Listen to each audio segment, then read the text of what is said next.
네, 강의한 열었는데요. 혹시 강의한 보이시면 김찬양 자매님은 음성을 넣으시고 내주세요. 네. 감사합니다. 저희가 오늘 에베소서 1장을 이제 같이 공부하려고 하는데요. 여러분, 에베소서 1장을 좀 공부하시기 전에 음, 하나님께서 뭔가 우리에게 계시하시고 조명하신다라는 감동이 있어서 좀 나누기 시작하겠습니다. 우리가 뭐 목사님이시든 뭐 성도님이시든 어린아이든 성경을 읽고 묵상할 수 있지 않습니까? 근데 그런 부분이 있어요. 뭐 성경을 묵상하고 또 연구하고 공부하고 성도님들 안에서도 성경을 충분히 가르칠 수 있죠. 예, 저는 그거 너무 좋아합니다. 그래서 목회자들은 이제 코치 같은 영역으로 성도님들이 사역을 할 수 있도록 훈련시켜주는 코치지 목회자들이 선수가 아니잖아요. 여러분들 안에서도 성경을 잘 배우시고 또 연구하시고 묵상하셔서 가르치시는 그런 성경 사역자들이 되시길 축복해요. 그런데 우리가 성경을 또 읽고 묵상하고 나눌 때 때로는 그럴 때가 있잖아요. 예를 들어서 이제 이따가 공부하겠지만 예를 드는 구절입니다. 에베소서 1장에 보면 우리가 하늘의 신령한 복을 받았다라고 하는 구절이 있어요. 그런데 이 구절을 연결해서 보면 결국 에베소서 1장이 말하는 하늘의 신령한 복은 곧 무엇이냐? 우리가 창세 전부터 하나님 아버지께서 우리 모두가 흠없고 점없는 거룩한 하나님의 자녀가 되는 것을 예정한 것이 하늘의 신령한 복이다 말씀하고 있습니다. 이게 이제 문맥의 흐름, 구절의 흐름으로 나오는 거죠. 그런데 우리가 성경을 묵상하거나 이제 성도님들, 목회자도 그럴 때가 많은데 성도님들 안에서 자주 있는 일이잖아요. 이런 어떤 문맥의 흐름으로 보지 않고 만약에 한 구절만 딱 떼서 그거를 나누거나 그거를 원리화 이제 하는 거죠. 예를 들어서 제가 이제 그런 사람이라면 하늘의 신령한 복을 받았다는 구절의 은혜를 받아서 이것만 딱 붙잡은 거예요. 그래서 예를 들어서 하늘의 신령한 복이 기름 부음, 어떤 뭐 예언, 방언, 치유, 권능 이런 것도 하늘의 신령한 복이다. 그러므로 우리가 내가 예수님 믿음으로 하늘의 신령한 복을 받았다라고 해석을 할 수가 있죠. 근데 그렇게 되면 아까 제가 말씀드렸던 에베소서의 원래 흐름이랑은 좀 무너질 수도 있는, 부딪힐 수도 있는, 서로 다른 해석이 나올 수 있는 여지가 생깁니다.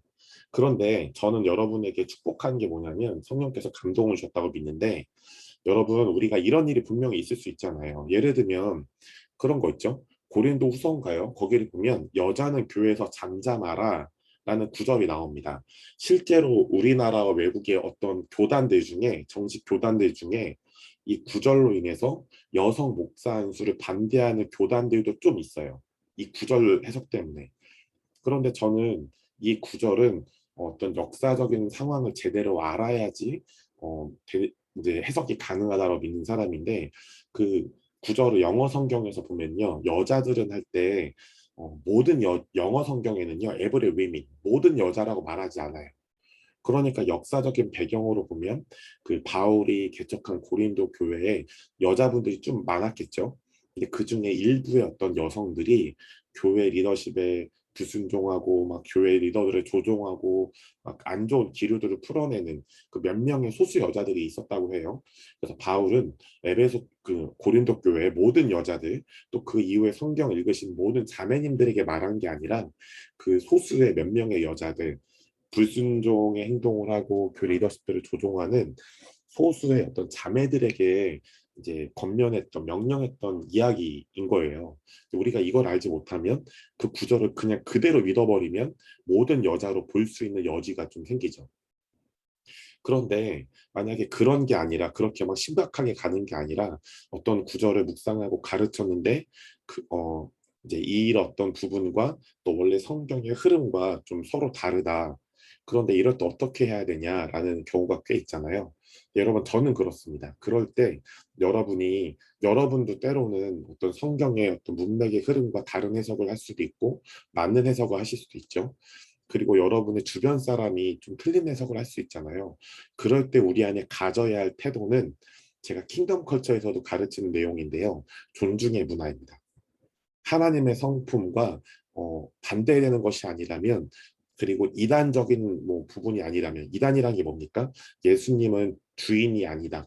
구세주가 아니다. 구원자와 주인이 아니다. 예수님만이 구원이 아니라 다른 것은 구원이 있다. 이런 게 이단이잖아요. 이단적인 해석만 아니면 여러분이 예수님의 마음, 예수님의 넓은 마음, 그 은혜의 마음으로 용납해 주시고 아 그렇게 해석할 수도 있겠다라고 용납해 주실 때 그 어떤 그런 사람들이 그 용납 안에서 또 새로워지고 이제 또 그런 부분에 대해서 새로운 어떤 깨우침을 받게 되기 때문이죠. 사실은 그런 해석도 틀리지 않습니다. 아까 예를 들었지만 에베소서 1장에 우리가 하늘의 신령한 복을 받았다라고 할 때 그 구절을 문맥의 흐름으로 보면 결국 하나님은 창세전부터 계획하셨다는 거예요. 뭐를요? 우리 모두가 하나님의 거룩하고 흠없고 거룩한 자녀가 되기를 예정하시고 계획하셨다는 게 그 하늘의 신령한 복의 문맥적인 의미예요.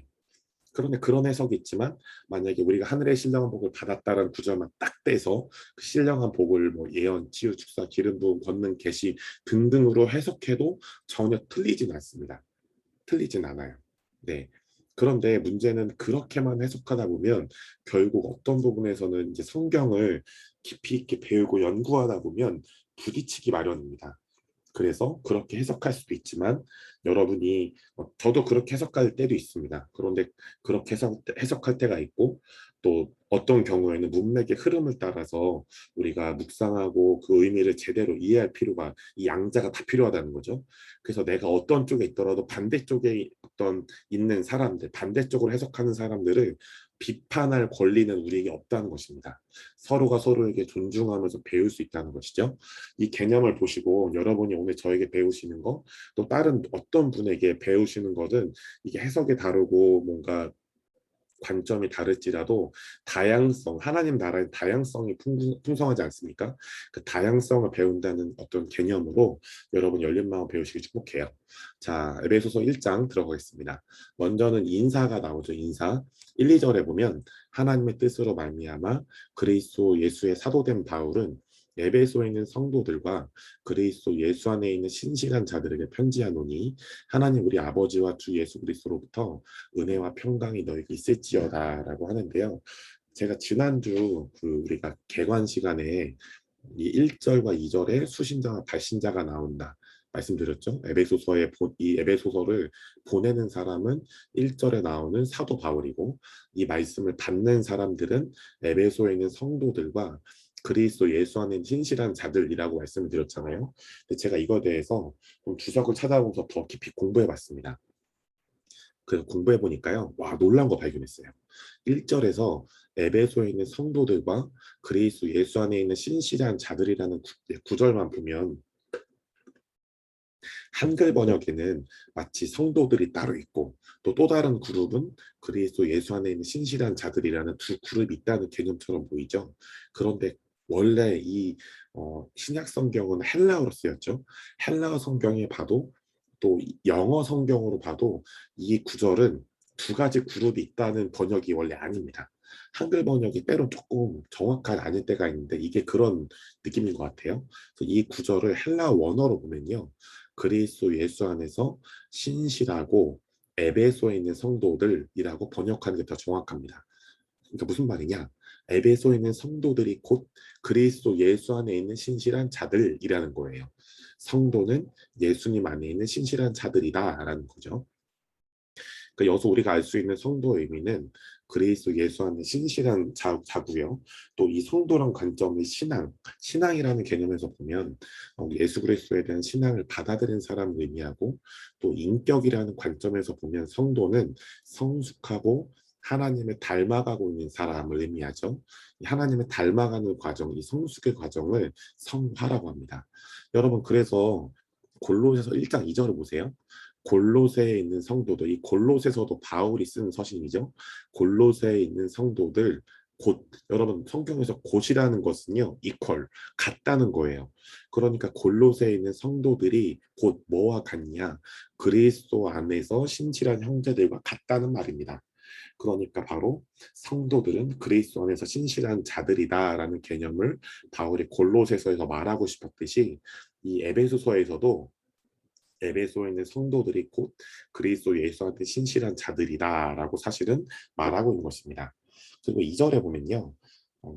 1절에 그 그리스도 예수 안에 있는 신실한 단어가 나오잖아요.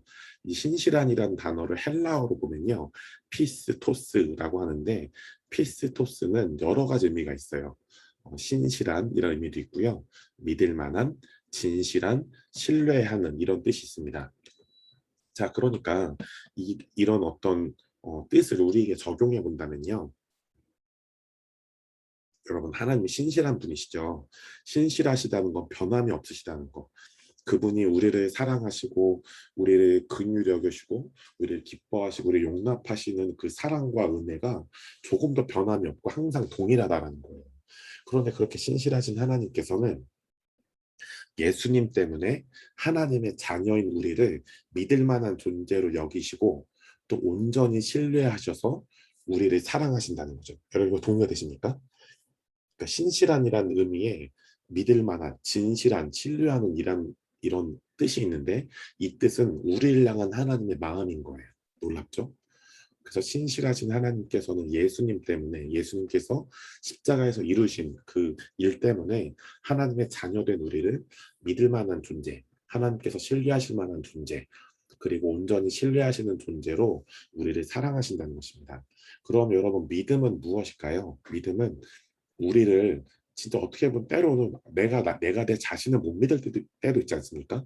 그러나 때로는 내가 내 자신을 신뢰하지 못하고 믿을 만한 존재를 여기지 못할 때도 믿음의 주요 온전케 하시는 예수님 때문에 하나님은 우리를 믿을 만한 존재로 여기시고 우리를 온전히 신뢰하신다는 거죠.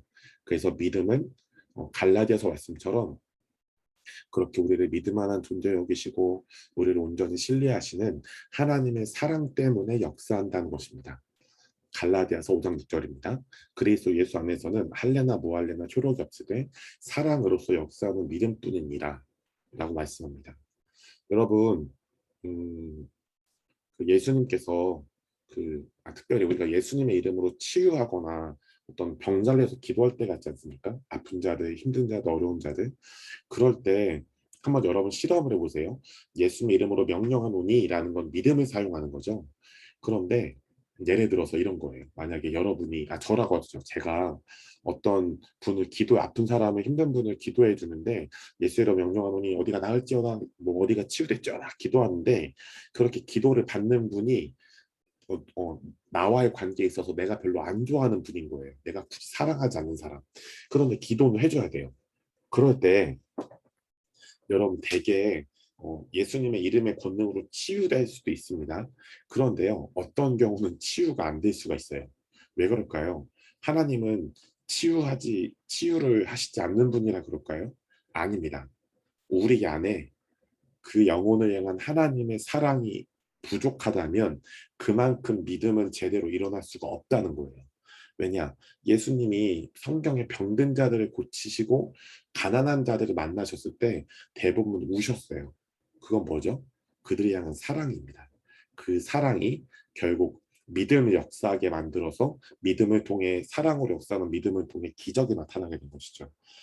여러분 그래서 여러분이 신령한 은사와 기름 부은 권능 계시 구하시길 바래요. 그런데 이것이 더 빛나고 하나님께서 기뻐하시는 것이 되려면 이것은 반드시 사랑 안에 담겨야 됩니다. 사랑 안에 담기지 않는 건 거의 다 잘못될 확률이 100%죠. 네, 여러분 그래서 믿음도 사랑으로 역사하는 믿음이라는 것입니다. 우리가 믿음을 때론 신념으로 착각한 나머지 목소리 크고 뭐 말을 잘하면 예수를 명하노니 믿습니다 믿습니다 믿습니다 뭐 열정 열정 열정 이렇게 하듯이 믿습니다만 크게 한다 해서 그게 믿는 것입니까? 아니에요. 그, 그렇게 가능하다면 신념인 거죠. 네, 여러분 그래서 여러분이 음, 그런 고민을 해보시기 바래요. 예수님을 믿기 전에 어떤 사람이 의지가 굉장히 좋았어요. 자기가 맘먹은 건 다 막 계획한 건 다 잃어버리는 거예요. 그런데 어, 예수님을 믿고 나서 그 사람이 은혜 안에서 연단된다면 분명히 그 의지적인 부분도 하나님께서 원하시는 사랑의 영역으로 다뤄질 수 있습니다. 예를 들어서 예수님을 믿기 전에 막 사랑 없이 남편에게 잔소리하는 아내, 그리고 아내를 사랑 없이 맨날 자기의 유익만을 위해서 막 어떤 안 좋은 것만을 탐닉하던 남편 있다고 예를 들어보겠습니다. 그러면 그들이 예수님을 믿고 하나님의 은혜를 받았을 때 한 번이 단번에 될 수 있겠지만 단번에 되지 않는다면 그들은 결국 하나님의 은혜 안에서 연단됩니다. 어떻게 연단될까요? 예수님 믿고 나서 하나님의 은혜를 받을 때 남편에게 잔소리, 너 나가서 일 안 해? 일요일 날 자빠져 자고만 있을 거야! 이러던 아내가 은혜를 받고 점점 변화되면 점점 그 남편을 이해하고 기다려주는 쪽으로 변화하게 되죠. 그게 아니라면 은혜는 어, 잘못 오용될 수 있습니다. 그 남편의 경우도 아내 잔소리만 듣고 막 서운해하고 화가 나던 남편이었는데 예수님 믿고 은혜를 받고 나서 성령 안에서 계속 그 은혜가 그 안에 부어지면서 아내의 그 말이 자신이 향한 사랑이 오는 것을 알게 되고 자신이 실제로 굉장히 무기력한 존재인 것을 인지하면서 그렇게 행동하지 않으려고 하나님의 어떤 뜻에 합한 행동들을 하게 되죠.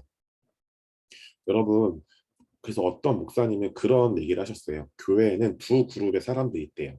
소수의 어떤 그룹이 있고 다수의 그룹이 있대요. 소수의 그룹은 뭐냐? 이들은 어, 어떤 둘 다 이제 예수님 믿는 사람들이죠. 그런데 예수님을 믿고 나서 소수에 있는 그룹은 진짜 하나님의 은혜 없이 의지로 목사님이 말씀하신 거 다 받아 적고 모든 봉사와 헌금을 다 합니다. 네. 그래서 이들은 어떤 패러다임이 있냐? 하면 된다, 할 수 있다. 네. 근데 문제는 이게 너무 세다 보니까 그렇게 못하는 다수의 사람들을 까는 거예요. 야, 사람이 맘먹은 대로 해야지 왜 맘먹은 대로 못해? 얘는 제정신이야? 이렇게 까는 거죠. 여러분, 이건 분명히 은혜를 경험한 겁니까? 은혜를 경험하지 못한 겁니까? 네, 경험하지 못한 겁니다. 그냥 의지만 센 거예요. 그 의지가 사랑에 순복하지 못하는 거라면 그것은 건강하지 않은 혼적인 의지입니다. 여러분, 영적이라는 것은 그냥 천국 갔다 오고 음성을 듣는다 해서 영적인 게 아니라 사랑의 은혜에 속한 것이 바로 영적인 것이죠. 하나님은 사랑이시니까요. 그런데 그 다수의 사람들은 어떤 특징이 있냐? 그 소수의 사람들이 완전 반대인 거예요. 아, 나는 저렇게 소수의 사람들이 봉사 열심히 하는 거 보니 나는 봉사를 할 수 있는 능력도 없어. 아유, 우리 찬양자면 저렇게 어렸을 때부터 가르침도 잘하고 예언도 잘하고 막 저렇게 잘하는데 아유, 나는 뭐 했어 동안 나는 아유 그냥 나는 그냥 그동안 한 게 없네. 나는 교회에서 그냥 할 힘도 없고 자격도 없고 아유 맨날 교회만 난 울기만 하고 아유 찌찌찌 내 처지 처량하다. 이런 사람들이 다수의 사람들이라는 거예요. 이 다수의 사람들은 어떤 문제가 있습니까? 그냥 무기력하죠. 하나님의 뜻에 대한 어떤 그게 제가 봉사라고 했지만 여러 신앙생활에서 의지가 아예 그냥 떨어져 있는 그냥 아무것도 난 할 수 없다 나자빠진 거죠 쉽게 말하면. 여러분 두 그룹 중에 누가 맞습니까? 네, 둘 다 틀립니다. 왜냐 이 두 그룹 다 어떻게 해석하고 있나요? 신앙생활은 의지이다라고 해석하기 때문입니다. 근데 여러분 그런데 신앙생활은 의지입니까? 어떤 부분은 의지적인 부분이 필요할 수도 있겠죠. 그런데 말입니다. 만약에 그러면 그냥 태어날 때부터 의지가 센 사람은 어떻게 된 걸까요? 태어날 때 그냥 의지가 세요. 태어날 때부터 의지가 센 사람은 그럼 예수님 믿어서 그냥 의지가 센 거니까 그 사람은 태초전부터 영적인 사람입니까? 아닙니다. 그건 아니에요. 그러니까 여러분 제가 무슨 말을 하고 싶은 거냐면 하나님이 우리에게 주신 것 그게 의지라면 은사라면 또 여러 재능이라면 이런 것들이 탁월함이라는 사용될 때 반드시 그것은 나의 의지가 전부가 아니라는 겁니다. 구약에 보면 힘도 아니고 능도 아니고 성령으로 말씀드렸죠. 여러분 우리의 힘과 능 그중에 의지가 포함되어 있어요. 그러니까 많은 사람들이 성령님을 의지한다고 하지만 자기 힘, 자기 의지대로 하다 보니까 여러분 성령님은 은혜의 영이시죠. 그분이 우리의 연약함을 도우시고 또 연약한 자들을 강하게 하시는 긍휼의 영이신데 우리가 성령님 의지한다는 것은 우리가 다른 사람들 성령께서 우리를 기뻐하시고 우리의 약함을 도우시고 우리를 존중하고 용납하시는 것처럼 우리가 성령님을 의지한다는 것은 그런 것이죠. 다른 사람들을 성령님이 우리에게 행하신 것처럼 다른 사람들을 긍휼히 여기고 은혜롭게 하나님의 시선으로 여겨줄 수 있는 것이 성령님을 의지하는 것이에요.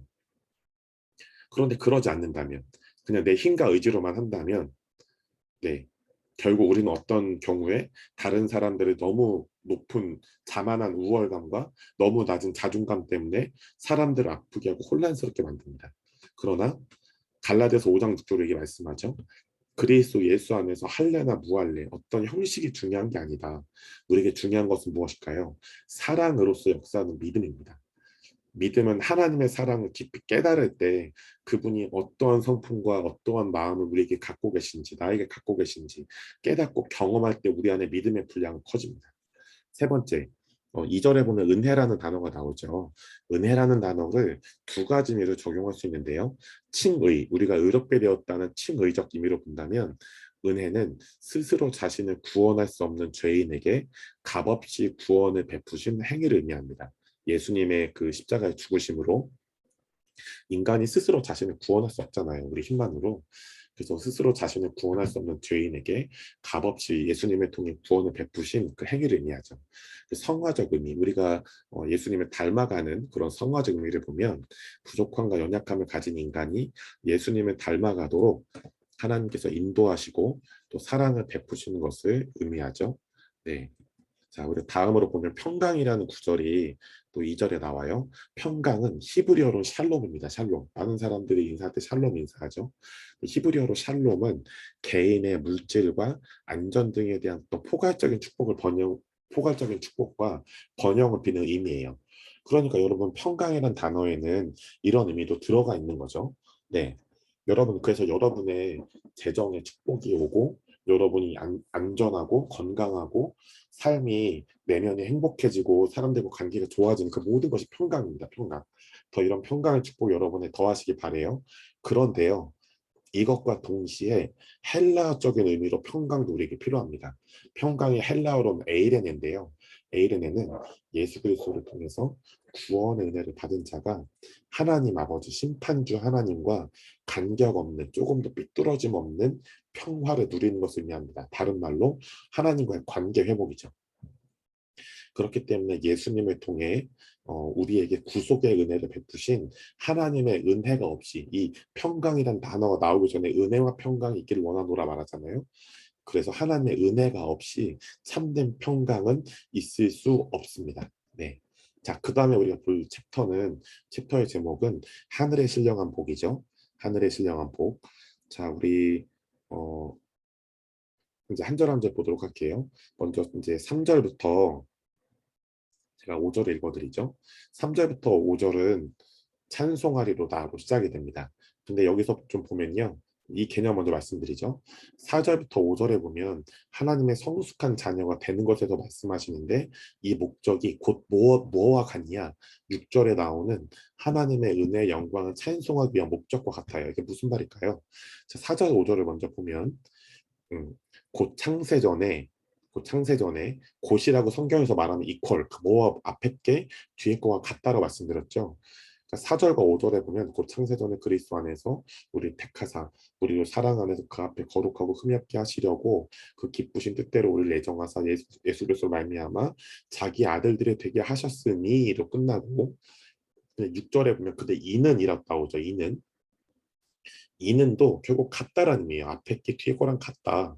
근데 뭐와 같냐? 이는 이 앞에 하나님의 자녀, 성숙한 자녀가 되는 것은 이거 되는 목적이 뭐냐? 그가 사랑하신 자 안에서 우리에게 거저주시는 그 은혜 영광 찬송하게 하려는 것이다. 그러니까 하나님의 성숙한 자녀가 되는 것이 결국 하나님의 은혜 영광 찬송하기 위한 목적과 같다라는 것입니다. 네, 그래서 이런 개념으로 구절들 이해하시기 바랍니다. 3절부터 보면요. 3절은 찬송하리로다 시작합니다. 찬송하리로다. 근데 제가 좀 공부해봤어요. 찬송하리로다라는 이런 표현이 유대인들 있잖아요. 이스라엘 사람들이 주로 회당에서 예배를 드리고 성경을 공부했죠. 그러면 유대인들이 회당에서 드리는 예배의 한 부분 중에 뭐가 있냐면 베라카 형식이라는 게 있대요. 베라카 형식. 그래서 시편 42편 13절에 보면 이스라엘의 하나님을 송축할지로다 이런 표현이 있어요. 그래서 이런 표현을 쓰면서 예배를 드리는 어떤 부분이 베라카 형식이라고 하는데 사도 바울이 이 율법에 정통한 사람이었기 때문에 이 찬송하리로다라는 구절을 쓴 것이죠. 인용한 것이죠. 자, 그런데 한번 쭉 보시죠. 그리고 이제 5절에 보면 아들들이란 단어가 있어요. 예수 그리스도로 말미암아 자기 아들들이 되게 하셨다. 이 아들들이라는 단어는 헬라어로 휘오데시안이라고 하는데요. 이 휘오데시안은 양자 삼음, 양자를 삼다. 네, 이거 꼭 아들만 얘기한 건 아니에요. 네, 양자, 양녀를 삼다라는 의미인데요. 이런 개념을 신약의 저자들 중에 바울만 사용했대요. 근데 왜 바울만 사용할 수 있었냐? 바울은 로마 시민권을 가졌기 때문이죠. 그래서 이 양자 삼음이 이스라엘 사람들, 유대인들에게는 생소한 개념이었는데요. 로마인들은 흔히 사용하는 개념이었대요. 근데 왜 바울이 이런 개념을 굳이 에베소서에 썼을까요? 여러분, 에베소서를 받는 이 편지를 받는 사람들이 에베소 교회 성도들이죠. 근데 에베소 교회는 이방인 교회였게요, 유대인 교회였게요? 이방인 교회였어요. 이방인 교회. 그렇게 이방인 교회였기 때문에 이 휘오데시안이라는 양자 삼음 의미가 그들은 무엇인지 이미 알고 있었어요. 그래서 로마 시민권을 가진 사람은 양자를 드릴 수 있었고요. 또 입양된 자녀에게도 친자녀와 같은 동일한 법적 권한을 보장해 주었대요. 그리고 심지어 그 양자는 자신을 입양한 양아버지 이름도 물려받을 수 있고, 그리고 그 친자녀처럼 이 양아버지의 모든 재산을 상속받을 수 있었대요. 그러니까 무슨 말이냐? 이 바울이 이 아들들 휴오데시안이라는 이름을 쓴 건 뭐냐면, 우리가 그 성경에 보면 로마서에 이런 구절이 나오죠. 자, 잠깐 찾아서 읽어드릴게요. 양자형을 받았다는 구절이 나오거든요. 양자. 네. 자, 로마서가 맞습니다.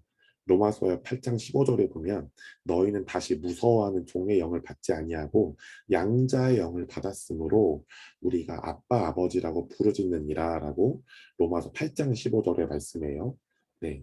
근데 여기서 보면 양자란 단어가 로마서 8장 15절에도 양자의 영 맞대 양자가 휘오데시안입니다. 왜 로마서에 또 이런 구절을 썼는지 아시겠죠?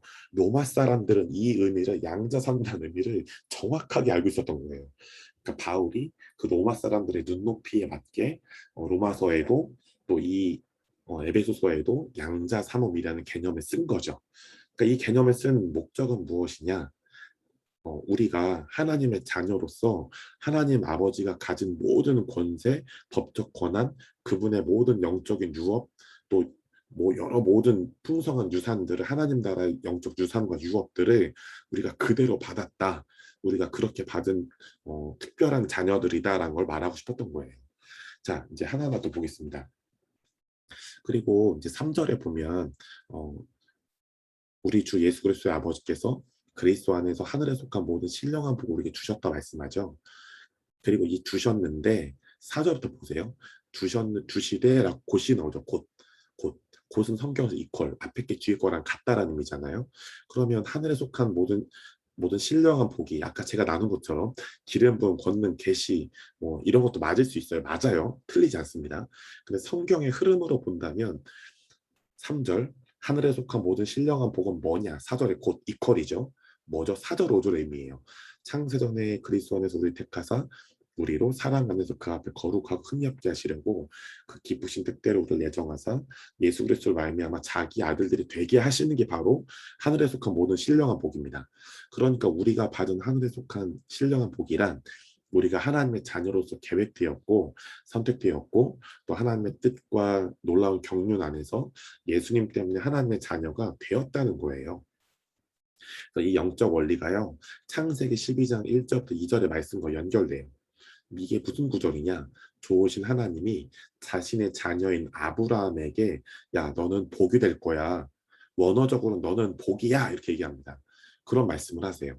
창세기 12장 1절부터 2절을 보시죠. 읽어드릴게요. 여호와께서 아브라함에게 이르시되 너는 너의 고향과 친척과 아버지의 집을 떠나 내가 너에게 보여줄 땅으로 가라. 내가 너로 큰 민족을 이루고 내게 복을 주어 너의 이름을 창대하게 하리니 너는 복이 될지라 라고 하는데요. 이게 히브리어 원어로는 너는 복이다예요. 너는 복이다. 너라는 존재가 복이야 라는 거죠.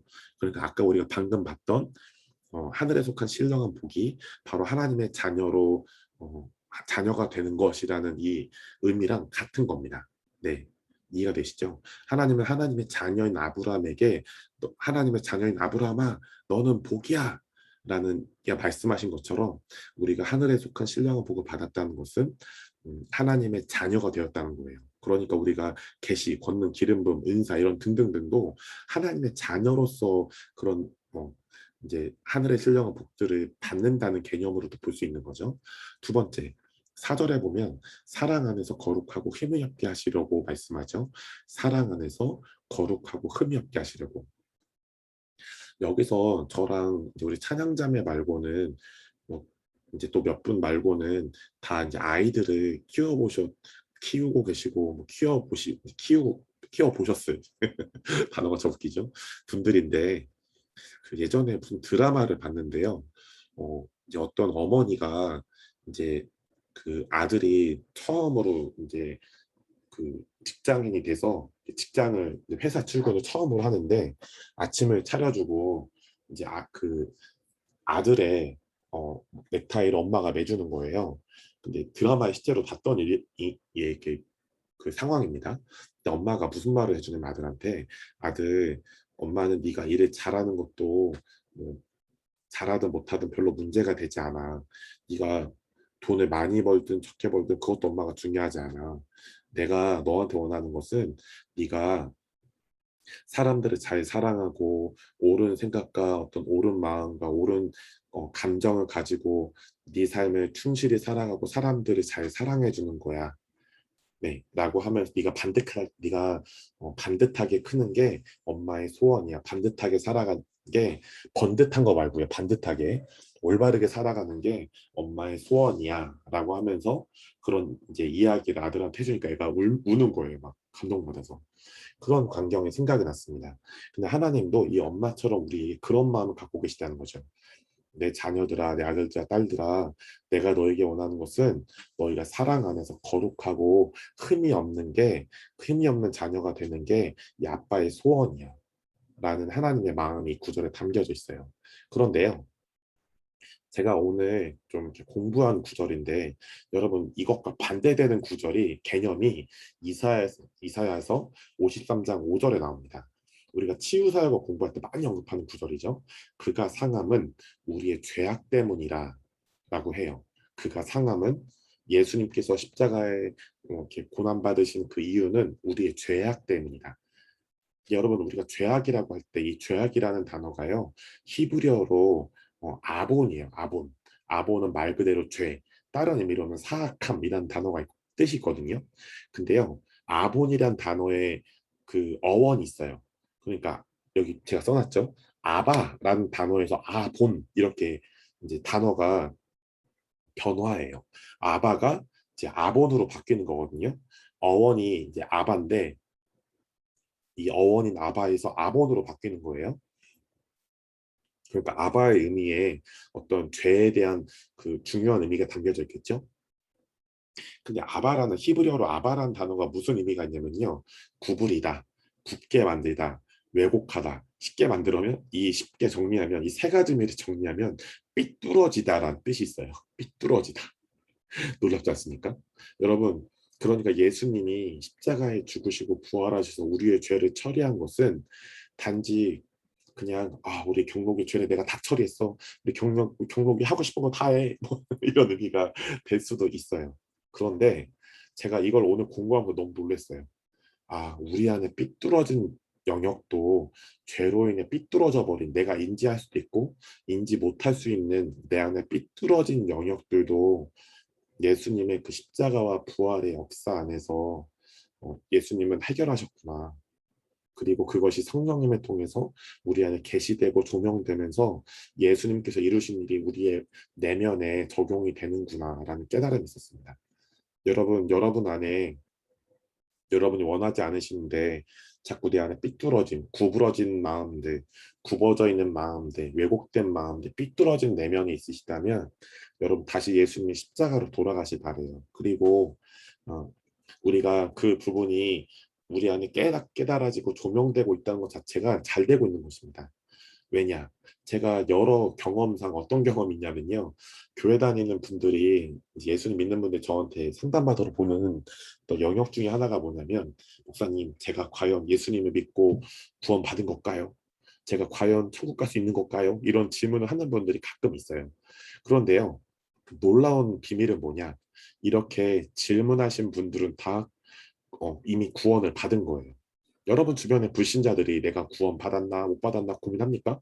절대 고민 안 하죠. 이렇게 고민을 한다는 건 그 안에 성령님께서 깨닫게 하시는 역사예요. 깨닫게 하시는 역사. 여러분 그렇기 때문에 여러분 안에 자꾸 내가 이렇게 뭔가 사람들을 부딪히지? 내 자신이 자꾸 삐뚤어진 말과 행동과 생각을 가지지? 네. 그것은 바로 성령님이 여러분의 내면을 깊이 빛을 비추셔서 네, 조명하시는 상황입니다. 이때 이 모든 것은 악한 영 때문이야. 네, 물론 악한 영이 더 삐뚤어지게 만들기도 하죠. 그런데 전적으로 이것은 악한 영 때문은 아닙니다. 우리가 이것에 대해서 충분히 빛이 비춰주고 깨달아진다면 이것은 나의 영역입니다. 악한 영이 나를 삐뚤어지게 만든 영역도 있지만 예를 들면 이런 거죠. 여러분 음식이 상하면 부패하잖아요. 그럼 파리가 낍니까 안 낍니까? 끼죠. 왜 껴요? 음식이 상했으니까. 딱 걔네가 보기에 향긋한 냄새가 나거든요. 근데 저는 그런 거 너무 싫어해가지고요. 집에서 음식 해 먹잖아요. 계란 후라이를 한다. 그러면 그 계란 후라이 때문에도 뭐죠? 계란 껍데기 때문에도 저희 집 바로 앞에 산이 있기 때문에 진짜 음식물 냄새 조금만 나면 관리를 안 해주면 바로 날파리가 초파리가 옵니다. 그래서 저는 음식을 하자마자 음식물을 어디 봉지에 싹 넣어가지고 네, 어디 좀 이렇게 아니 다른 곳에 놔둬요. 집이 아닌 좀 다른 곳에. 그랬다가 딱 버린 날 버리거든요. 그렇게 하지 않잖아요. 제 방이랑 주방이랑 연결되기 때문에 그렇게 음식물을 처리하지 않으면 어느새 소파리가 와서 그곳을 막 맴돌고 있어요. 저는 그게 너무 싫습니다. 근데 그때 그걸 보면서 아, 아바에서 아본이 이렇게 되는 거구나 좀 깨닫게 되었어요. 그래서 여러분 안에 자꾸 내면에 부딪힘이 있다. 사람들과 부딪힌다. 이 모든 것을 귀신 탓으로 하시지 어, 하실 필요는 없습니다. 물론 귀신이 그것도 더 역동시키게 하지만 기본적으로 그렇게 부딪히는 영역이 내 안에 존재하기 때문에 부딪히는 거거든요. 그럼 그 영역들을 해결한다면 악한 영들이 와서 또 요동을 치게 해도 더 이상 우리 요동하지 않게 되는 것이죠. 네. 그래서 이런 부분이 우리에게 큰 은혜인 것입니다. 6절부터 보시면 6절에 이렇게 써 있어요. 이는 그가 사랑하신 자 안에서 우리에게 거저 주시는 바라고 나와 있는데 이 구절을 제가 영어 성경으로 찾아봤어요. 영어 성경 찾아봐서 번역을 해봤는데 이 6절의 요 초반부 이는부터 거저 주시는 바라는 이 구절을 킹 제임스 버전 영어 성경에 보면 이렇게 번역돼 있어요.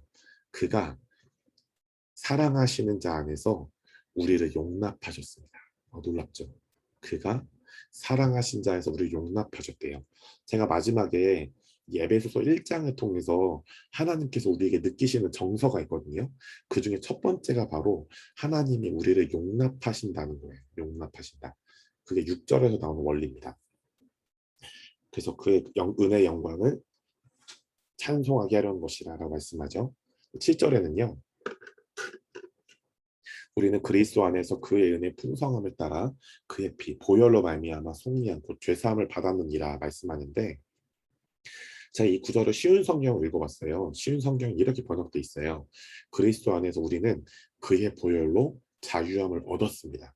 여러분 아멘이시죠? 그래서 우리가 뭐 기도하시거나 뭐 이렇게 개인적으로 예배하실 때 뭐 교회 가서도 뭔가 예배가 뚫리지 않고 뭔가 막혀 있는 느낌이라 하나님과 관계 안에서 어떤 막는 장애물들이 있다라는 느낌이 있을 때 보혈 찬양을 많이 하지 않습니까? 집사님 권사님들.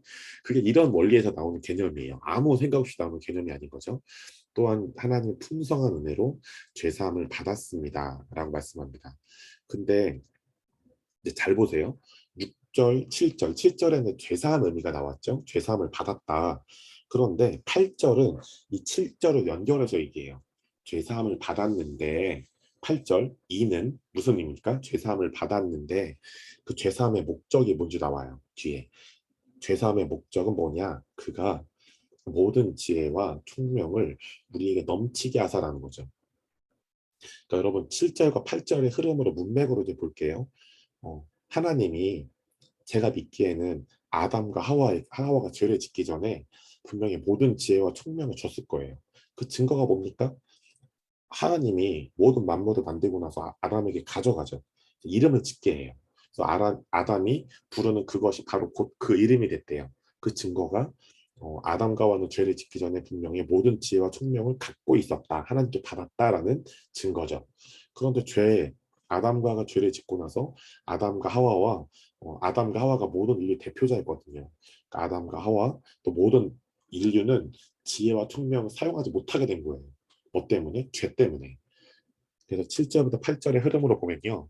죄는 우리에게 모든 지혜와 총명을 막는 장애물이었던 거예요.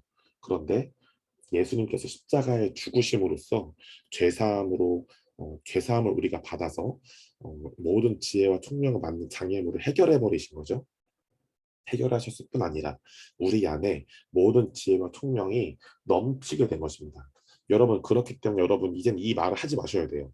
여러분 실수했을 때 머리 쥐어 뜯거나 뭐 내 자신에게 아유 멍청이 아유 죄송합니다 이런 병신 이런 바보 이렇게 하지 마셔야 됩니다. 왜냐? 우리는 예수님께서 하신 일로 말미암아 모든 지혜와 총명을 받았기 때문입니다. 그리고 여러분 자녀를 봤을 때도 때로는 모자란 행동을 하거나 여러분 주변 사람 볼 때도 어이구 남편을 볼 때도 여러분의 오빠, 동생, 시어머니, 어머니, 아버지를 볼 때도 아유 진짜 모자란 것 같아. 왜 저렇게 행동하는 거야? 네, 그렇게 보시면 이제 안 됩니다. 왜냐? 그들이 예수님을 믿으면 분명히 지혜와 총명이 있는 것이고 안 믿으면 막혀 있는 거거든요. 네. 그러니까 여러분께서 이제 그 개념을 보셔야 돼, 이제 이해하셔야 됩니다. 그 믿으셔야 돼요. 아, 모든 이들에게 지혜와 총명이 주어져 있구나. 그러나 예수님을 믿는 사람들은 이 모든 지혜와 총명을 하나님으로부터 이제 받았지만 제대로 사용할 수는 없기 때문에 아직 그게 보여지지 않았을 뿐이지 내재된 돼 있겠구나 라는 개념을 우리가 보실 수 있는 거죠. 네, 좋습니다. 그리고 이제 이 구절을 한번 이제 출애굽기로 한번 보시죠. 지혜와 총명에 대해서. 네, 자, 이제 한번 보시면요. 출애굽기 그 35장 31절 또 31장 3절에 보면 이런 구절이 있어요. 하나님의 영을 그에게 충만하게 하여 지혜와 총명과 지식으로 여러 가지 일을 하게 하시되라 말씀하시죠. 자, 하나님의 영을 충만하게 하셔서 지혜와 총명과 지식으로 여러 가지 일을 하게 하시는 그 여러 가지 일이 뭐냐? 바로 성막을 짓기 위한 거였어요. 성막. 그러니까 이 35장 32절 그다음에 32장 3절에서 이 출애굽기죠. 출애굽기 이 구절 두 구절은 출애굽기의 이 지혜와 총명은 하나님께서 보여주신 성막을 짓기 위한 이제 파운데이션 토대였던 거죠. 토대. 네. 토대였는데 여러분 마찬가지로 이 에베소서에서 지혜와 총명은요. 하나님께서 보여주신 교회인 우리 모두 여러분 교회는 건물이 아니라 예수님 믿는 자들의 모임인 거 아시죠?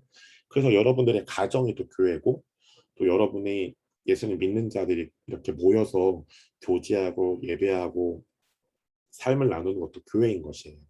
그래서 이 지혜와 총명이 에베소서에서는 하나님께서 보여주신 교회인 우리 모두를 세워가기 위한 토대인 것이죠. 또 그래서 신약 성경에서 바울이 너희가 성령의 성전인 것을 알지 못하느냐라 말씀하잖아요. 네, 그렇기 때문에 우리에게 지혜와 총명이 주어진 것은 음, 우리 자신만을 위해서 사용하는 것이 아니라 하나님께서 보여주신 교회인 우리 모두를 세워가기 위한 토대입니다. 자, 9절 그 뜻의 비밀을 우리에게 알리신 것이요 그의 기뻐하심에 따라 그리스도 안에서 때가 찬 경륜을 위하여 예정하신 것이니 라고 말씀하는데 자, 이 구절을 이제 현대인의 성경 번역을 읽어드릴게요.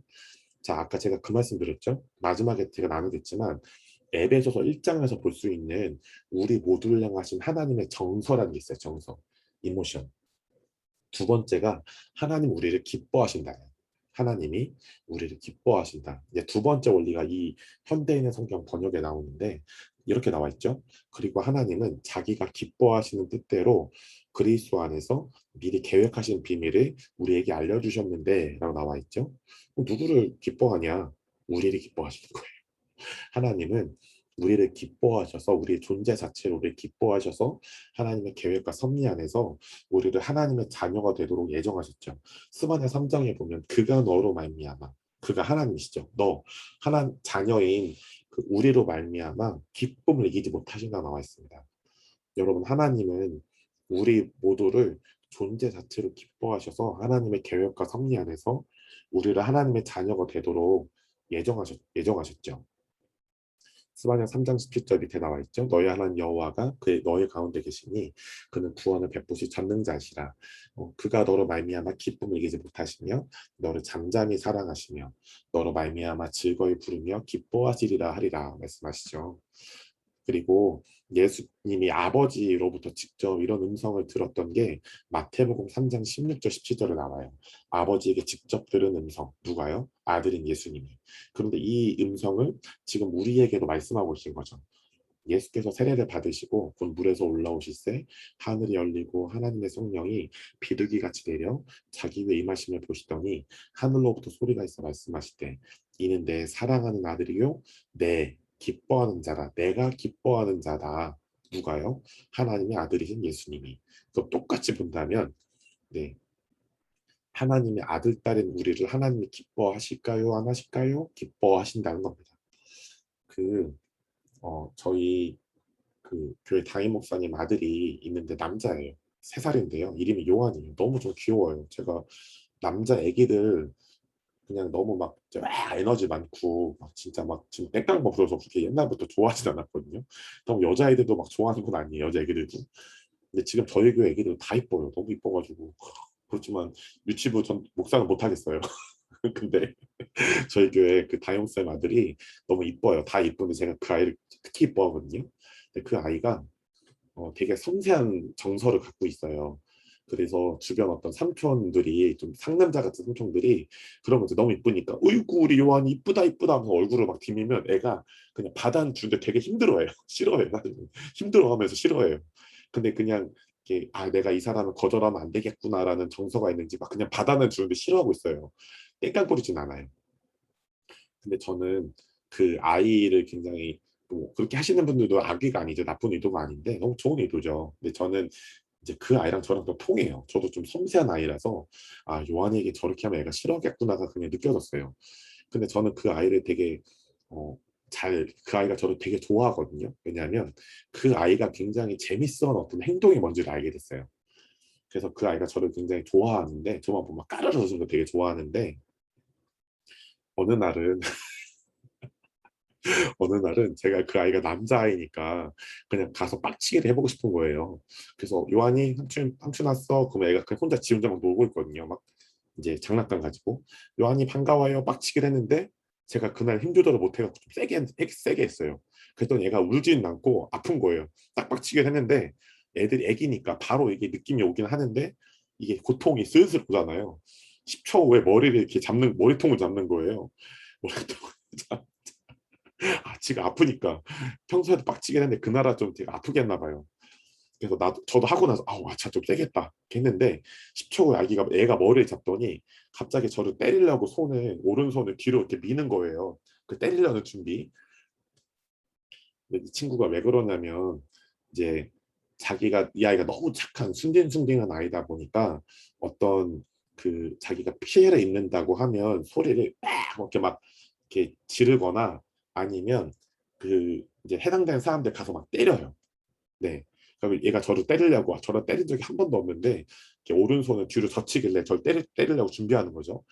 그리고 제가 요한이가 너무 이쁘니까 요한아 삼촌이 잘못했어 막 싹싹 빌었어요. 두 손을 비는 신용을 했더니 이렇게 젖힌 오른손을 왼손으로 해가지고 손을 내리는 거예요. 그거 다시 장난감고 놀고 너무 귀여워가지고 근데 이제 그 행동을 이제 엄마 아빠가 보더니 아유 떼찌 우리 요한이 삼촌한테 그러는 거 아니야 이렇게 혼낸 거죠. 네, 저는 이제 괜찮았는데 엄마 아빠는 그 아이를 교육해야 되니까. 근데 이제 그 엄마 아빠는 가끔 그런 얘기를 해요. 목사님 사모님 요한이 너무 이쁘죠? 그러면 너무 이쁘다고.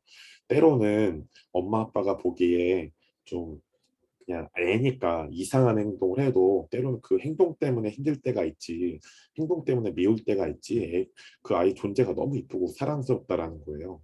와 그때 뭔가 감동이 됐어요. 이게 우리를 향하신 하나님의 사랑이고 마음이겠다. 네, 사랑이고 마음이겠다. 여러분 예를 들어서 여러분이 어, 진짜 원하지 않는데 그냥 갑자기 워낙 생각하지 않은 말이 훅 나와서 어떤 사람과 이렇게 막 그냥 다툼이 있고 이렇게 부딪힌 거예요. 그럴 때 그런 고민에 빠지잖아요. 아, 저 사람 나 이해도 못해줘 뭐야. 동시에 아, 내가 그때 그딴 말 왜 했지? 아, 나 바보냐? 이런 어떤 생각들. 근데 그때 이게 사람과의 관계지만 어떤 분은 하나님과 투영되기도 하잖아요. 아, 하나님 이런 말하는 거 저 진짜 꼴보기 싫어 보이시죠? 저 되게 어이없게 보시죠? 아유, 하나님 진짜 제가 이래요. 근데요, 하나님은 아니라는 거예요. 하나님은 왜 우리가 그런 말을 했는지, 왜 의미도 이해하시고 동기도 이해하시고, 하나님께서 그런 말을 그런 실수를 하고 미성숙한 행동을 하는 우리를, 아까 우리 처음에 봤던 6절에 봤던 것처럼 우리를 용납하실 뿐 아니라 우리를 존재 자체로 기뻐하신다는 거죠. 그래서 그 좋으신 하나님께서 우리를 용납하시는 퍼센테이지가 많고, 그러나 우리를 성숙하게 만들기 위해서 아까 요한이 아빠 엄마가 요한이 존재를 기뻐하지만 자기가 감정이 안 풀린다 해서 사람들을 때리는 행동을 교정해야 되잖아요. 그럴 때 엄마 아빠가 그 아이와의 신뢰관계 안에서 요한이 이러면 안 되는 거예요, 이렇게 설명해주고 이렇게 하는 부분에서 이렇게 교정을 하지 않습니까? 그 엄마 아빠가 아이의 행동을 교정하죠. 그리고 그런 행동은 결국 마음에서 나오는 거니까 나중에 좀 크게 되면 마음에서도 그런 이제 행동을 하지 않도록 잘 가르치겠죠. 여러분, 하나님이 우리를 이렇게 양육하신다는 거예요. 우리의 존재를 막 비참히 막 짓밟고 막 무너뜨리는 게 아니라 우리의 존재 자체를 용납하실 뿐 아니라 때론 우리 미성숙함이나 실수나 실패나 어려움을 보시고 그 안에서도 우리를 용납하시고 기뻐하실 뿐 아니라 우리의 미성숙한 행동, 때로는 좀 이상한 말과 행동을 우리와의 신뢰관계, 사랑의 관계 안에서 교정하신다는 거죠. 그래서 그분이 좋으신 하나님이신 겁니다. 10절, 하늘에 있는 것이나 땅에 있는 것들이 다 그리스도 안에서 통일되게 하십니다라는 구절이 있습니다. 자, 여기서 우리가 봐야 될 원리가 있는데요. 예수님의 보혈 때문에 속량, 죄사함이죠. 죄사함을 받은 것이 7절에 나와요. 근데 7절에 그러고 나서 8절 이는이라고 나오잖아요. 이는부터 10절까지 쭉 나오는데 8절부터 10절은 때가 찬 경륜을 위해 예정된 것으로 죄로 인해 막혀있던 하나님의 모든 지혜와 총명을 넘치게 하셔서, 지혜와 총명이 넘치게 된 이유가, 그 목적이 뭐냐, 결국 하늘과 땅이 예수님 안에서 통일되기 위한 목적이죠. 그러면 하늘과 땅이 예수님 안에서 하나 되는, 통일되는 것은 무슨 의미냐? 이것은 성도들을 통해 하나님의 나라가 이 땅에 임하는, 예수님이 그런 주기도문에 그런 기도하셨죠. 아버지의 나라가 임하옵시면 아버지의 뜻이 하늘에서 이루어진 것처럼 이 땅에 이루어지이다라는 그 예수님의 기도, 하나님의 나라가 모든 성도들을 통해 이 땅에 임하는 것이 바로 하늘과 땅이 하나 되는 것입니다. 네, 하늘과 땅이 하나 되는 것이에요. 여러분, 아까 말씀드렸죠. 목회자들은 어떤 강단이라는 그 강단이라는 곳에서 사역을 합니다. 말씀을 전하고 제자 훈련을 하고 뭐 신방을 하고 목양을 하고 성령 사역을 또 할 수 있도록 가르치고 그 성도님들의 부르심을 찾아주고 그것에 합당한 훈련들을 하죠. 코치입니다. 그러면 성도들은 하나님 나라의 선수들인 거예요. 그들이 교회에서 훈련받고 각자의 가정과 일터와 지역과 도시에서 하나님의 나라를 이 땅에 임하게 하는 것이 바로 하늘과 땅이 통일되는 것입니다. 여러분, 그래서 우리가 이런 것들을 계속 훈련받고 있는 것이죠. 좋습니다. 다음 장 넘어가면 이제 12절, 11절, 12절 이런 원리가 있어요. 11절은 하나님의 예정 안에서 우리가 하나님의 기업이 된 것을 말씀하는데, 11절에서 12절 넘어갈 때 12절에 이는이란 단어가 나오죠. 이는 11절에 이렇게 나와 있어요. 모든 일을 그의 뜻의 결정대로 일하시는 하나님의 일하신 이의 계획을 따라 우리가 예정을 입어 그 안에서 기업이 되었으니 라고 말하고, 12절에 이는이라고 하는데, 이는은 이퀄, 똑같다는 의미, 곧이랑 같은 의미입니다. 기업이라는 의미가 뭐냐? 그 의미는 12절이라는 거죠. 우리가 그리스도 안에서 전부터 바라던 그의 영광의 찬송이 되게 하려 하심이라라는 것입니다. 11절의 개념이 11절의 목적이 12절이다 말하고 있는 거죠. 그리고 4절의 택하사, 또 5절과 11절의 예정이라는 단어가 나오는데요. 이것은 좋으신 하나님께서 하나님의 자녀인 우리 한 명 한 명을 향한 특별한 계획과 섭리로 우리를 계획하시고 창조하신 것을 의미해요.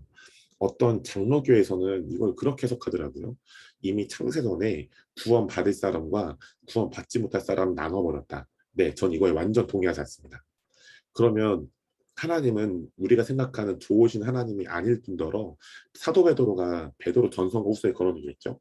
하나님께서 모두가 너희 모두가 우리 모두가 구원에 이르기를 원하신다. 모두가라고 나오잖아요. 모두가. 네. 그러니까 이 창세전에 계획단다는 것은 우리 모두가 하나님의 자녀가 될 것을 하나님께서 계획하셨고 또 자녀들에 대해서 한 명 한 명 부르심이 다르잖아요. 우리 한 명 한 명의 부르심과 정체성, 창조의 목적을 창세전에 이미 계획하셨다. 그래서 그것에 합당하게 창조하셨다. 라는 거죠. 그럼 우리의 인생은 어떻습니까? 우리의 생존만을 위해서 사는 것입니까? 아닙니다. 우리의 생존을 위해서 산다면 세상 사람들과 다를 바가 없죠. 믿는 자들의 삶이란 하나님께서 우리를 만드신 창조의 목적, 정체성과 부르심을 알고 그것에 합당하게 사는 것이 바로 하나님께서 원하시는 우리의 인생입니다. 자, 그 다음 구절에 보면 13절에 이제 우리가 구원의 복음, 이 구원의 복음이 이렇게 나와 있죠. 13절에 그 안에서 너희도 진리의 말씀 뭡니까? 곧이 이퀄이죠. 진리의 말씀이 구원의 복음인데 우리가 구원의 복음, 진리의 말씀을 듣고 예수님을 믿어서 약속의 성령으로 인치심을 받은 것 13절에 나오죠. 근데 이것에 대해서 또 14절에 이는 이라고 소개하죠. 이는이 뭡니까? 이퀄이죠, 이퀄. 13절이 14절과 같다. 14절의 내용은 뭐예요? 우리를 속량하심을 통해 하나님의 영광을 찬송하기 위한 목적이죠. 그러니까 아까 제가 잠깐 넘길게요. 앞장에 보면요.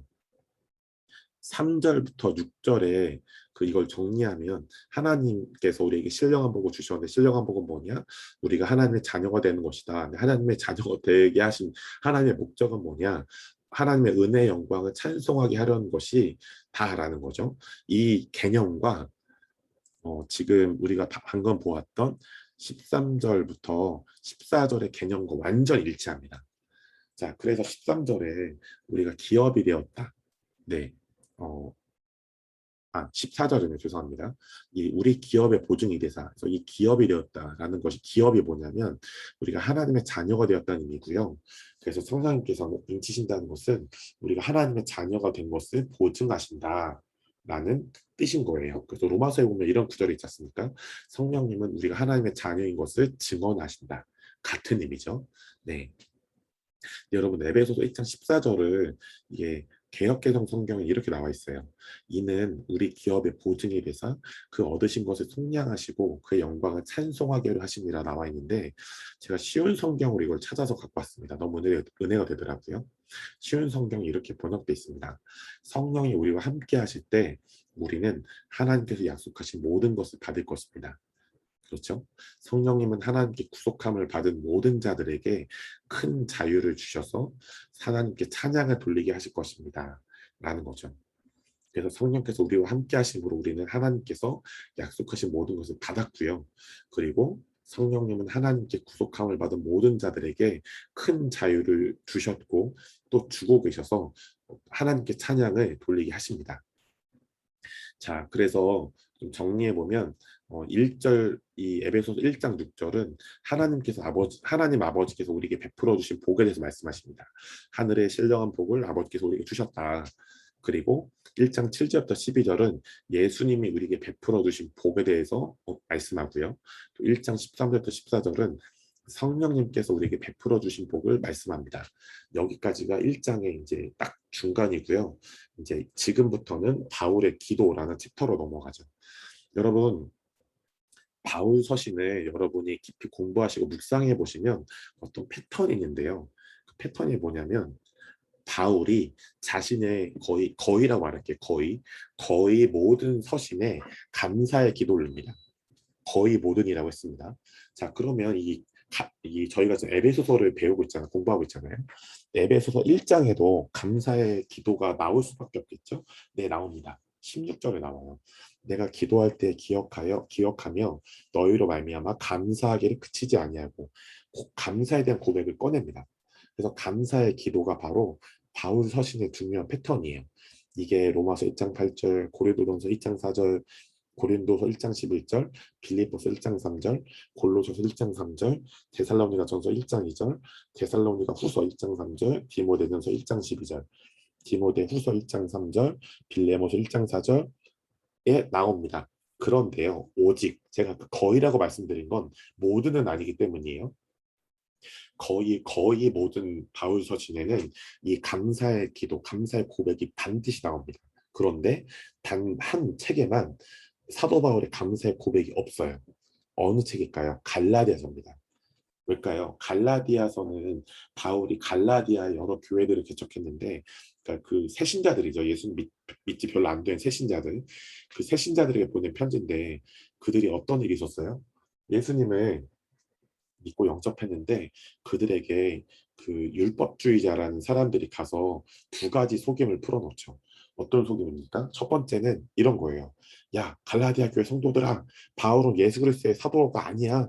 걔는 제정신이 아닌 애야. 이렇게 속입니다. 두 번째는 이렇게 또 속여요. 야, 바울이 예수님을 믿으면 구원받는다고 하더냐. 아니다. 구원은 모든 구약 율법을 다 지키고 남자는 할례를 받으면 구원을 받는다라는 이런 이상한 두 가지 개념을 가르쳐요. 그래서 바울이 그걸 듣자마자 너무 화가 나는 거죠. 네, 너무 화가 나는 거예요. 그러니까 여러분이 만약에 바울이 된다면 이런 개념인 거예요. 내가 힘들게 개척한 교회였고 힘들게 개척한 교회를 두고 이 성도들을 두고 다른 교회, 다른 곳을 막 개척하고 있는데 갑자기 이상한 애들이 와서 그들을 속이기 시작하는 거죠. 이 교회를 개척한 리더인 바울과 바울이 전한 복음에 대해서 이것은 진리가 아니다, 진짜다 아니다. 바울도 진정한 예수님의 사도가 아니다. 제 제정신이 아니네 나라고 속이기 시작한다면 여러분 안에도 화가 나지 않습니까?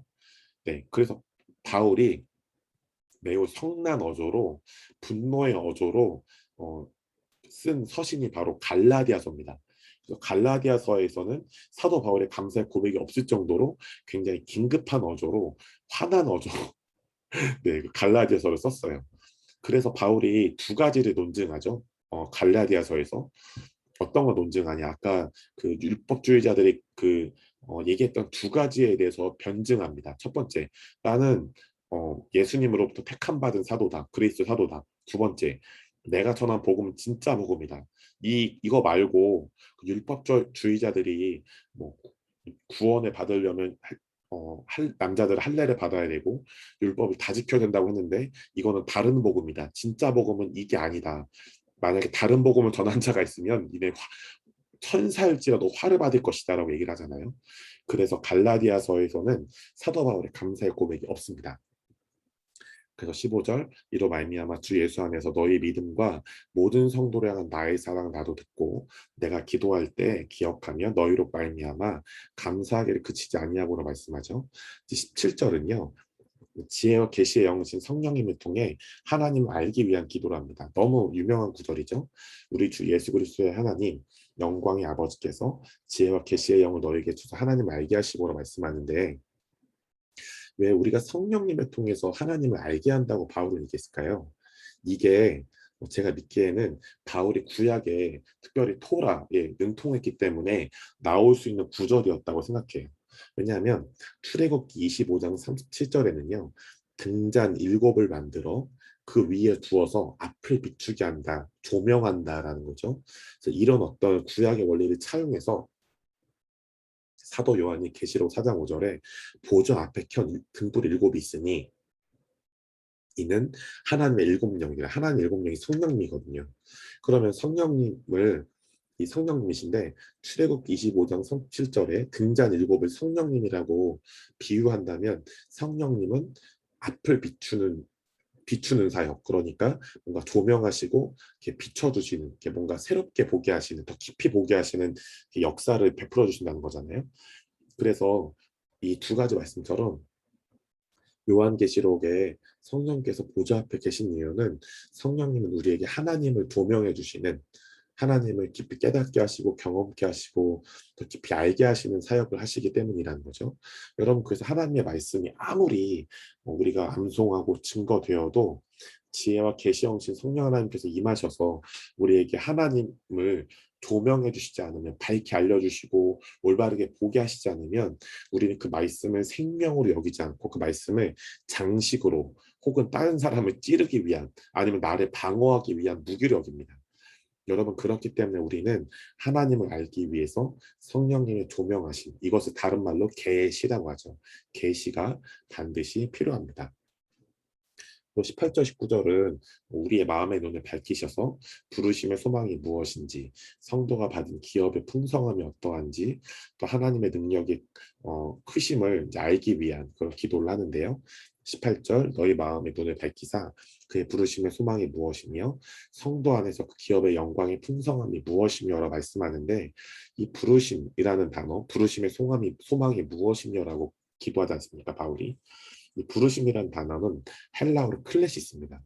이 클레시스는 초대라는 의미가 있는데요. 베드로서 1장 10절에 보면 되게 놀라운 말씀이 있어요. 그러므로 형제들아 더욱 힘써 너희 부르심과 택하심을 굳게 하래요. 부르심, 우리 각자에게 주신, 하나님께서 우리에게 주신 초대들, 그리고 자녀로 택하신 것을 굳게 하래요. 이 택하심은 다른 말로 정체성이겠죠. 그러니까 우리가 부르심과 정체성을 굳게 잡으면, 이것을 행하면 언제든지 우리가 실족하고 낙심하고 낭망하지 않는다 말씀합니다. 여러분, 그러면 여기서 우리가 알 수 있는 원리가 있겠죠. 왜 우리의 삶에 실족과 낭망과 어려움이 옵니까? 우리가 정체성과 부르심을 굳게 잡지 않기 때문에. 저는 저의 좀 연약함을 여러분에게 간증해 드릴게요. 저는 사역을 오래 했는데요.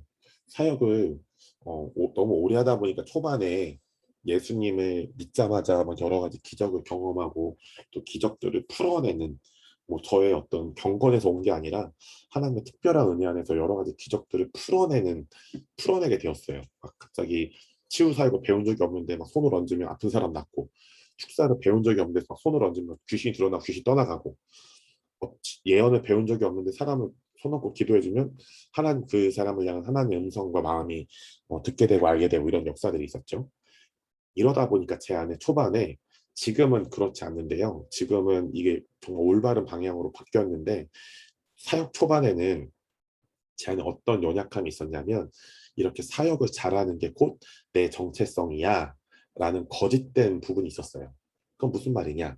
제가 사역이 잘 풀리면 난 하나님께 사랑받는 자녀, 어느 순간에 예언이 안 되고 치유가 안 되고 축사가 안 되면 나는 하나님의 사랑받지 못하는 자녀라는 이런 이상한 이제 기복이 있는 거죠. 그런데 어느 날 제가 성경을 읽다가, 아까 잠깐 우리가 언급했던 구절인데, 예수님은 사역을 시작할 때 아버지에게 그런 음성을 듣잖아요. 넌 내 사랑하는 아들을 기뻐하는 자다. 그런데 예수님이 그 말씀을 아버지에게, 하나님 아버지에게 직접 들었을 때는 어, 예수님이 어떤 사역을 홈런을 쳐서 아버지가 그 말씀을 하신 게 아니었어요. 그냥 존재 자체로 예수님의 정체성은 아버지의 사랑받는 자녀, 아버지가 기뻐하는 자였던 거죠. 그것만으로 어, 예수님은 그 정체성을, 또 그 예수님의 부르심을 굳게 잡은 거예요. 그래서 어떤 상황에서도 예수님을 실족하거나 낙심하지 않으셨죠. 그래서 제 안에 그 깊은 회개가 일어났어요. 하나님, 제가 사역을 잘하는 게 곧, 사역이 잘 풀리는 게 곧 내가 하나님의 사랑받는 자녀, 내 삶이 잘 풀리면 내가 하나님의 사랑받는 자녀라고 막 믿어지고, 내 삶에 실패, 낭망, 실수가 일어나면 하나님 날 사랑하지 않나 봐 라는 이상한 어떤 거짓을 제가 믿어버렸던 것을 회개합니다. 주님, 저의 변하지 않는 정체성은 제가 무엇을 잘하든 못하든 제가 하나님에게 사랑받는 자녀고 하나님이 기뻐하시는 자녀인 것이 저 영원한 정체성, 저 영원한 택하심입니다 라고 기도하고요. 이것에 대해서 좌충우돌했지만 계속 내 존재 자체, 내 정체성이, 부르심은 사역자지만 내 정체성은 하나님의 자녀다. 그래서 이 정체성을 뒤흔들 수 있는 것은 어떤 사역의 뭐 성공 여부도, 재정의 여부도, 어떤 죄도, 연약함이 아니라 그냥 하나님의 사랑과 은혜만이 나의 정체성을 정의할 수 있다라는 계시를 받고 나서는 흔들리지 않게 됐습니다. 여러분 안에도 이런 부분이 흔들리지 않으시기 바래요. 이거는 정체성이거든요. 근데 부르심은 뭐냐? 여러분, 예수님으로 의미해드리면 예수님은 하나님의 자녀라는 정체성이 있었죠. 그러나 그분의 부르심은, 히브리서 이런 말씀이 있어요. 어, 믿는 도리의 사도이신 예수를 깊이 생각하라. 그러니까 그분은 성경에 보면 하나님의 자녀란 정체성이 있었고, 그리고 그분은 믿는 도리의 사도셨고, 또 선지자, 복음 전도자, 목사와 교사셨죠. 진짜 그분이 가지신 여러 가지 부르심이 있었어요. 그렇기 때문에 여기서 베드로서 1장 10절에서 택하심은 하나님의 자녀로서의 정체성을 의미하고요. 부르심은 이것과 다른 하나님께서 각 개인에게 독특하게 주신 어떤 부르심을 의미합니다. 그래서 이 부르심을 여러분 굳게 붙잡으시길, 또 정체성을 굳게 붙잡으신 여러분 되시길 축복해요. 또 성도 안에서 기업의 영광이 있다고 말씀하죠. 근데 이것은 우리가 부르심의 소망을 알고 하나님을 온 마음 다해 따를 때 따라오는 선물입니다. 네. 그리고 이제 쭉 내려가 보면, 네, 이제 20절부터 22절, 23절은 하나님 나라의 복음에 대해서 선포하고 바울이 또 교회의 부르심에 대해서 23절을 선포해요. 하나님 나라의 복음에 대해서 그냥 간략하게 제가 써놨는데, 그냥 지금 20절부터 22절 순서대로 이런 순서입니다. 십자가 예수는 죽으시고 그다음 부활하시고 착좌, 하늘의 보좌에 앉으시고 통치 다스리신다라는 거죠. 20절, 그의 능력이 그리스도 안에서 역사하사 죽은 자들 가운데서 다시 살리시고, 그러니까 십자가에 한번 죽으셨죠. 다시 살리시고 부활이죠. 하늘에서 자기의 오른편에 앉히사 예수님이 하늘의 보좌, 하나님 아버지가 앉아 계신 그 옆에 그 하늘의 보좌에 아버지와 함께 앉으셨다는 거예요. 이게 십자가의 죽으심, 그 다음은 부활, 그 다음 착좌죠. 21절 통치입니다. 모든 통치와 권세와 능력과 주권과 이 세상뿐 아니라 오는 세상에 일컫는 모든 이름이 뛰어나게 하시고, 이것은 예수님께서 모든 것들을 다스리신다라는 거죠. 21절 통치예요. 또 만물을 그의 발 아래 복종하게 하시고, 통치죠, 통치. 그를 만물 위에 교회의 머리로 삼으셨느니라 라고 말씀해요. 근데 여러분, 에베소서 1장 22절은 제가 공부해 보니까요, 구약의 시편 8장 6절을 인용한 구절이었어요. 자, 시편 8장 6절, 주의 손으로 만드신 것을 다스리게 하시고 만물을 그의 발 아래 두셨으니 라는 이 구절을 바울이 인용했죠. 왜냐, 바울은 율법에 굉장히 능한 사람. 자, 23절은 이제 교회 부르심에 대해서 말씀합니다. 교회는 어떤 곳이냐? 그의 몸, 예수님의 몸이라는 거죠. 근데 예수님의 몸인데, 자, 이제 좀 이 표현이 어려워요. 잘 보셔야 됩니다. 교회는 예수님의 몸인데 만물 안에서 만물을 충만하게 하신 이에 충만합니다. 무슨 말입니까? 교회는 하나님의 하나님으로 만물을 충만케 하시는 곳이다라는 거예요. 교회는 하나님으로 모든 나라, 가정과 일터뿐 아니라 지역과 나라와 도시와 열방, 모든 만물을 하나님의 것으로 충만케 하시는 곳이다라는 거예요. 그럼 무슨 말입니까? 교회의 부르심은 하나님으로 충만케 한다는 건 하나님 나라가 임하는 곳, 이루어지는 것을 말하지 않습니까? 교회 부르심이 23절을 통해 알 수 있는 교회 부르심이 뭐냐? 하나님 나라를 위한 기지, 하나님 나라를 위한 뭐라 해야 될까? 훈련센터, 또 하나님 나라를 위한 전초 기지, 뭐 이런 것들이 교회 부르심이라는 거죠. 자, 이제 오늘 강의는 다 마쳤고요. 제가 아까 마지막에 언급했던, 제가 에베소서 1장을 연구하면서 가장 은혜 받은 부분인데, 제가 이 부분을 이제 이건 제가 연구한 거예요. 뭐 나머지도 제가 연구한 것도 있고 공부한 것도 있지만, 이 에베소서 1장에서 우리가 볼 수 있는 우리 모두를 향하신 하나님 아버지 세 가지 정서는 제가 에베소서를 연구하다가 저한테 계시로 저에게 주어진, 그래서 이것들을 계속 묵상하면서 기도하는데 제 안에 놀라운 어떤 회복과 치유가 있었어요. 여러분에게도 이 하나님, 우리 모두를 향하신 하나님 아버지 세 가지 정서가 여러분을 향하신, 또 저를 향하신 정서가 되길 원합니다. 첫 번째, 아까 말씀드렸죠. 하나님 아버지는, 첫 번째가 이거였네요. 하나님 아버지는 우리를 믿을 만한 존재로 여기시고 신뢰하신다라는 거죠. 여러분, 이런 부분에서 보면 그 탕자를 비유해서 그 아버지는 그 둘째 아들 탕자를 믿을 만한 존재로 여기고 신뢰하셔서 유산을 준 거예요. 사실은 그 아들에게는, 아들의 그냥 모습으로만 본다면 믿을 만한 부분이 하나도 없고 신뢰할 부분도 없죠. 그러나 거기서 아버지는 탕자의 아버지는 하나님 아버지를 의미합니다. 그리고 그 탕자는 바로 우리를 의미하죠. 첫째 형도 우리를 의미해요, 사실은. 그런데 하나님 아버지, 그 탕자의 아버지가 탕자를 믿을 만한 존재로 여기시고 신뢰하셔서 유산해 주신 것처럼 하나님 아버지는 저 여러분 우리 모두를 믿을 만한 존재로 여기시고 신뢰하신다는 것이죠. 두 번째, 하나님 아버지는 우리를 기뻐하시죠. 또 세 번째, 하나님 아버지는 우리를 있는 모습 그대로 용납하십니다. 여러분, 그래서 이 여러 부분 안에서 우리가 공부하고 배웠지만 여러분들이 깊이 여러분에게 와닿으시는 부분들을 깊이 붙잡으시고 또 기도로 그것들을 실제화하시고 또 이 실제화하시면서 다른 영역들의 다른 어떤 구절들에 대해서도 깊이 공부하시고 또 말씀으로 기도하시면서 하나님의 그 은혜에 깊이 젖어가심으로 그 은혜 안에서 성숙해 되고 자라게 되어서 그리스도의 장성한 분량 이루시는 저 여러분 되시기를 예수로 축복합니다. 아멘.